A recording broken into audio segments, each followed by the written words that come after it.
The average human lifespan, if you're lucky, is about 80 years. That's a little over 4,000 weeks.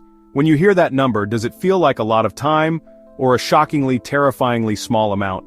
Our entire modern culture of productivity, the life hacks, the scheduling apps, the endless pursuit of efficiency, is designed to help us cram more and more into this finite container. We are obsessed with getting everything done. But what if we're playing the wrong game entirely? What if the constant, frantic struggle to master our time is the very thing that is making us miserable? What if the secret to a good life isn't about getting everything done, but about having the courage to finally accept that you'll never get everything done? This is the liberating, profound, and deeply philosophical argument of Oliver Burkeman's anti-time management masterpiece, 4,000 Weeks. Today on Geeky Philosopher, we are going to explore this radical philosophy. This is a journey to escape the productivity trap and to find a more meaningful way to live in the time we actually have. The first and most important idea to understand is what Burkeman calls the productivity trap. We all have a fantasy that one day, if we just find the right system, the right app, the right technique, we will finally get on top of everything. We will clear our inbox, we will finish our to-do list, and we will achieve a state of calm, blissful control. Burkeman argues that this is a complete delusion, and it is the source of our modern anxiety. Why? Because the to-do list is an infinite river. The more efficient you become at answering emails, the more emails people will send you. The more tasks you complete, the more new tasks you will be given. Trying to get everything done is like trying to empty the ocean with a bucket. The very act of trying is what guarantees your failure and your frustration. The problem is not that you're bad at managing your time. The problem is that you have been sold the impossible dream that your time is something that can be perfectly managed and controlled in the first place. So what is the solution? The solution is to stop fighting reality, and to start by embracing the one inescapable truth of your existence. You are finite. Your time is limited. You have about 4,000 weeks. This sounds depressing, but Burkeman argues it is the most liberating realization you can ever have.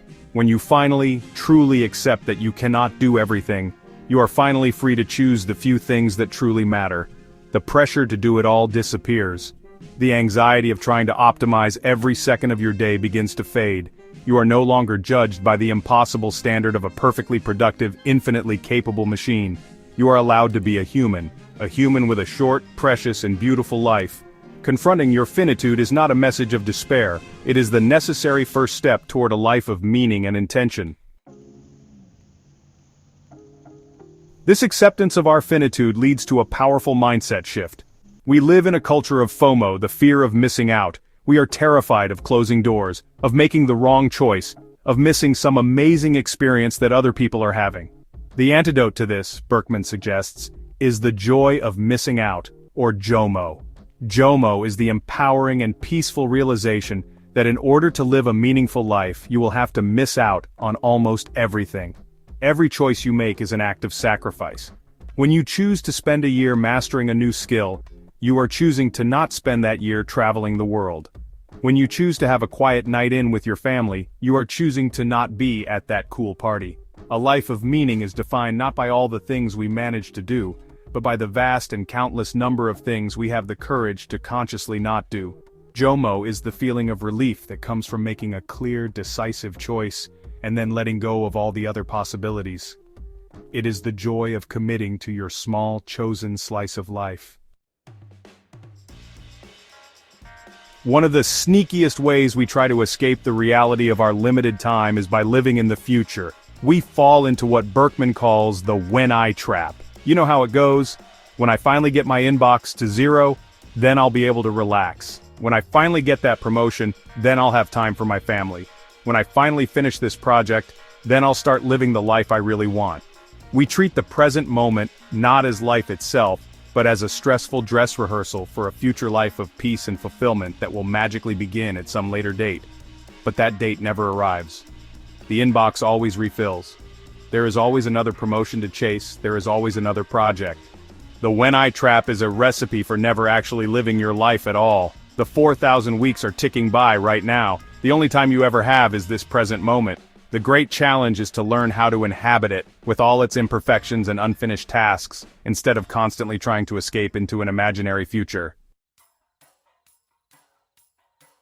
So how do we actually live in this new, more realistic way? The book offers a series of practical, anti-productivity principles. First, settle for good enough.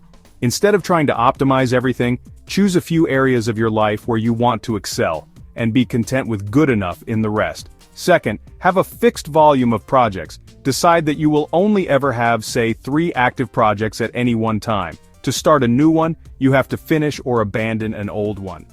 This forces you to make conscious trade-offs. Third, practice strategic underachievement. This means deliberately choosing to fail at or be mediocre at the things that do not matter to you.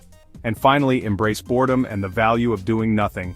Our culture has taught us to be terrified of boredom, but it is often in the quiet, unproductive moments that we have our best ideas, our deepest insights, and our most restorative experiences.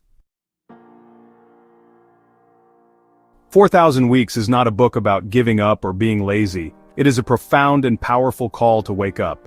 It is an invitation to stop our frantic, impossible quest for total control over our time, and to instead embrace the messy, beautiful, and gloriously finite reality of a human life.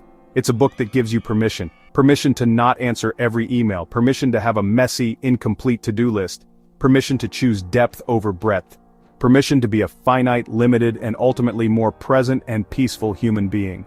The ultimate productivity hack is not to find a better system for managing your time. It is to finally accept that your time is, and always will be, unmanageable. And that is a very good thing. This book is a powerful antidote to the anxiety of our age. It is a call to stop the endless striving, and to start the deep and meaningful work of living within our limits. If you are someone who is ready to trade the frantic pursuit of a faster life for the joyful discovery of a deeper one, then you are a student of this philosophy. Consider subscribing to Geeky Philosopher, where we believe that the wisest use of our time is to question what we are doing with it. Thank you for spending a small, precious piece of your 4,000 weeks with me today.